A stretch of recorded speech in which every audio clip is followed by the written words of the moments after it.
Hello, and welcome back to the Dugs. Aside from the thrilling seat-of-your-pants action, we'll also be talking about Pedro Martinez's struggle with perfection, the Black Sox's Buck Weaver being allergic to making money, and whether or not you should let clowns name your children. Time to lock the small kids in a room with a lot of padding and enough to eat. The Dugs have uploaded a new video.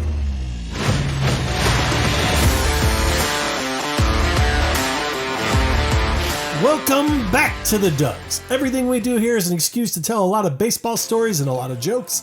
So if that sounds interesting to you, stay in the know and help us grow with a shiny free subscription to our channel. One other note, these videos are part of a series and we're kind of dropping you in the middle. So if you want to see a list of the videos in order, that is dropping in at the top of this video right now. We're going to start off with our farewell to the Black Sox and the '94 Expos, as neither of these teams will be advancing to the playoffs. For the Black Sox, they had an honest chance. If not for some key errors, they could have very well gone on to defeat the currently undefeated club Snub. In their second game, they were comfortably leading the other playoff-bound team in the two-soons before an 8th inning pitching collapse led to a 6-run inning. For the Expos, well, I guess they'll always have 94.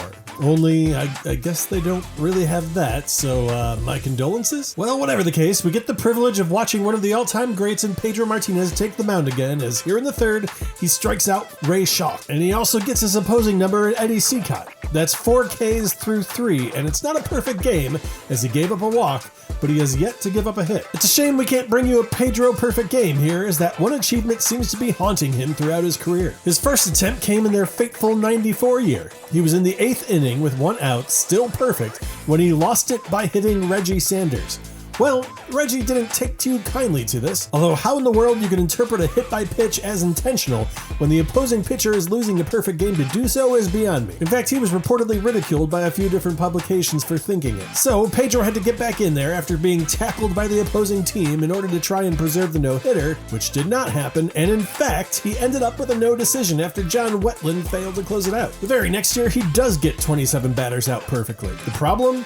Game wasn't over. After the Expos failed to score, we were into the 10th with a score of 0-0. Felipe Alou let Pedro take the mound in the 10th, but it was batter 28 that besmirched his perfect run with a double. Those were the 2 closest calls to perfection, but other notable performances include a one-hitter in New York, where he only allowed a single fair ball on his last 70 pitches. He also carried a no-hitter into the 9th against Tampa Bay, but lost it on the leadoff hitter that inning. Let's get back into the game. Pedro's great, but Eddie Seacott is matching him strikeout for strikeout. This is Cliff Floyd heading back to the bench after Moises Alou reaches Larry Walker strikes out. Will Cordero breaks up the string of strikeouts by singling to put runners on the corners with 2 outs. But then Lenny Webster also goes down via the K. That's 6 Ks through 4 innings for Seacott, but Pedro's still cruising. You may have thought I was teasing a no-hitter by Pedro. Not the case. He actually lost it in the 5th, which we're not showing, but we are showing Nemo Leibold reaching first via a leadoff single. But then Pedro's back at it. Eddie Murphy looking more like Donkey. That's a nice strikeout. Happy Felsch then grounds out, and so Pedro's on the verge of getting out of it when the entirety of Expos Nation is yelling, "Say it ain't so, Joe," as he takes a 2-run shot over the wall. That's his first of the tourney, and the Black Sox take a 2-0 lead. He put up great numbers in the 1919 World Series, and he's doing it again this tourney, hitting .370 and knocking in 7. Pedro does recover, as here he is closing out his night by striking out the side in Swede Risberg,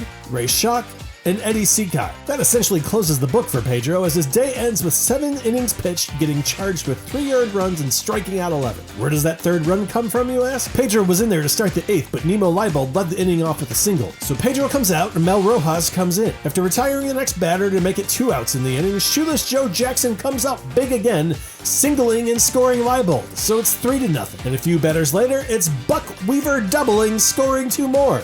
5-0 Black Sox. This poor bastard Buck Weaver. We've talked about him a bit already. He's the sap that managed to be the only member of the Black Sox banned from baseball, despite not receiving any sort of compensation from the gamblers. Well, turns out his bad decision-making didn't stop there. Upon his banishment, he stayed in Chicago and tried his hand at a few different trades. One of those trades was opening a small chain of drugstores with his brother-in-law. They were good at it. In fact, they had offers from another smallish pharmacist to merge businesses and become junior partners. Well, Buck and Company declined the offer. Not the best move, as the Great Depression followed not long after, forcing them to shutter their doors. That offer they turned down? It was with a man called Charles Walgreen. they've done okay for themselves. They have over 9,000 stores nationally and a market cap of over $34 billion. And they also make a ton of residuals off of the design of the Washington Nationals logo. So let's get back into it. We're in the bottom of the ninth, and we're at 5-0. And it's not over yet. With one out, this is Lenny Webster hitting a 3-run home run to cut the lead to 2. But no worries, the Black Sox use Dave Danforth, and it's super effective. Sean Barry strikes out, and Mike Lansing will close out the game with a flyout. Eddie Seacott was excellent as it took the Expos until that last second home run to put a dent in his day, going 8 1/3. And when all was said and done, he struck out 9 and didn't walk anybody. Shoeless Joe Jackson led the charge in ruining Pedro Martinez's day, picking up his 7th RBI of the tournament and his first home run. Let's turn to the second half and see if Club Snub can join the weak prescriptions as the second team in 2 seasons to go undefeated in the group stage. It is our final game of the group stage before we pack it up for the playoffs.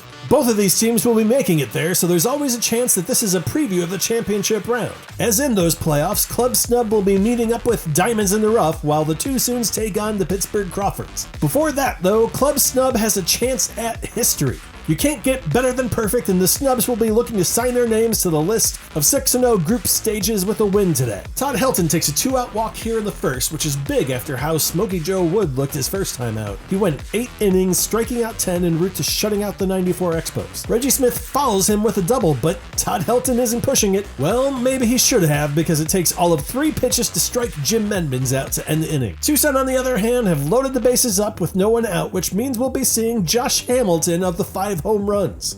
Oh, that is not what he was looking for. That is a double play, but it does get the run home, so the Too Soons are on the board first. Both pitchers keep their opposing numbers in check as we reach the top of the 4th, still sitting at 1-0. This is a 2-out Guardian Bob Johnson single, and Club Snub has learned their lesson about playing it conservatively. So Scott Rowland will have to come up big in the clutch, and that looks like a flyout. And it is. That's 12 scoreless innings for Smokey Joe Wood this tournament. Another chance presents itself in the 5th as a wild pitch from Smokey Joe advances the runners to second and third with 2 outs, and this time it'll be on Todd Helton to come up with the big hit. To his credit, he has not been retired today, and now he has been retired today as he goes down swinging. Smokey Joe Wood is killing it again, and to think he never would have had the opportunity if his father wasn't just the worst decision maker ever. He let clowns name his kids. Kind of. Joe Wood actually started as Howard Ellsworth Wood. One day his family went to what must have been the best circus ever, because from that day forward, both kids absorbed the names of the clowns as their nicknames in Joey and Petey. I guess he eventually shortened it to Joe, which is a relief. Smokey Joey Wood sounds like a chain-smoking little person porn star. Exhibition 2. John Wood, the father, became a successful attorney in Chicago and eventually increased the size of his estate to $250,000. Now, I get it.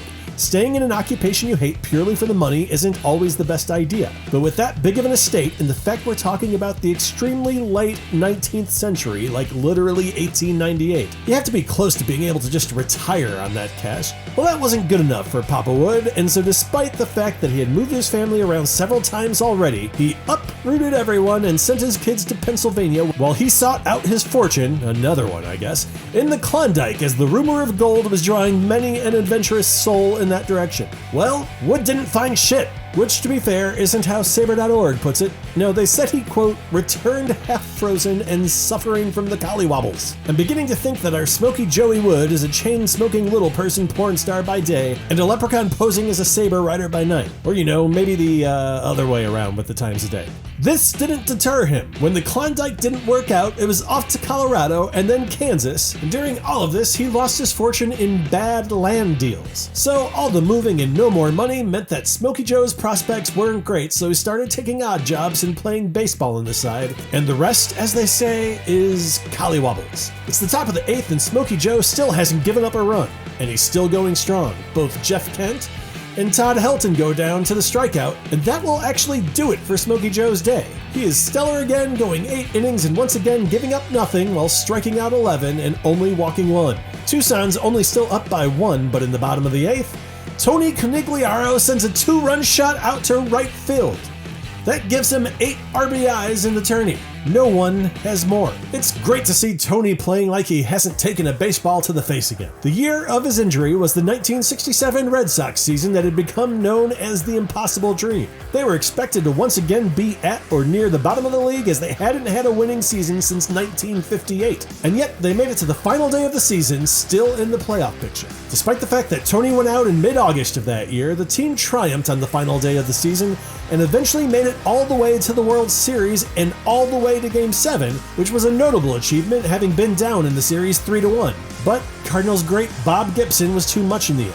It was his third start of the series, and when it was done, it would be his third complete game, as he only gave up 3 runs across all of his appearances. I'm going to go ahead and piss off everyone from the region and ask the question: would the Red Sox have ended their World Series drought all the way back in 1967 had Jack Hamilton not hit Canigliaro in the face? Let me know in the comments. So back to the game.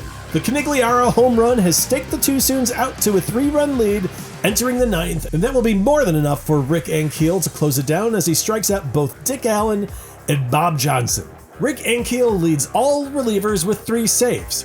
What a redemption story that has been. The Snubs aren't a bad redemption story either. They can't become the second 6-0 team in the group stage in Doug's history, but they do end with an excellent record of 5-1. The Two-Soons were too much though. We highlighted Canigliaro's 8 RBIs in the tournament thus far as he adds his 4th home run as well, one behind his teammate in Josh Hamilton. And so that does it for the group stage. We're going to take a short break to finish the production of the playoff videos, but we'll return as soon as we possibly can in 2023 to see who becomes the second Doug's champion. We do know that the first matchup that we'll be showing you is Tucson at the Pittsburgh Crawfords.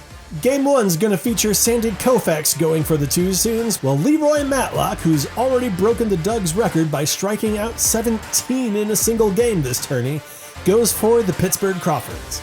In Game 2, we'll see Tucson's Mark Fidrich take the mound, while it'll be Roosevelt Davis for the Pittsburgh Crawfords. As always, leave your predictions in the comments of who's going to win and by what margin, as we're checking everyone's accuracy in predicting these outcomes, and we'll have a prize for whoever the best predictor was. We hope you all have a wonderful set of holidays if you're celebrating. We are so grateful for all the new subscribers we've received this season, and we are well on our way to surpassing John Boy. Let's put that graph up. Look at that! Only 1.7 million subscribers to go. We can do it! Let's go get them, guys! Up next on the Doug Sports Network, it's the semifinals of the Sandwich Making Championship. The Chicago Subs are taking on the Long Island Super Euros, while the other side of the bracket features the Cincinnati Breads taking on the La Jolla Poboyos. Rolls right off the tongue.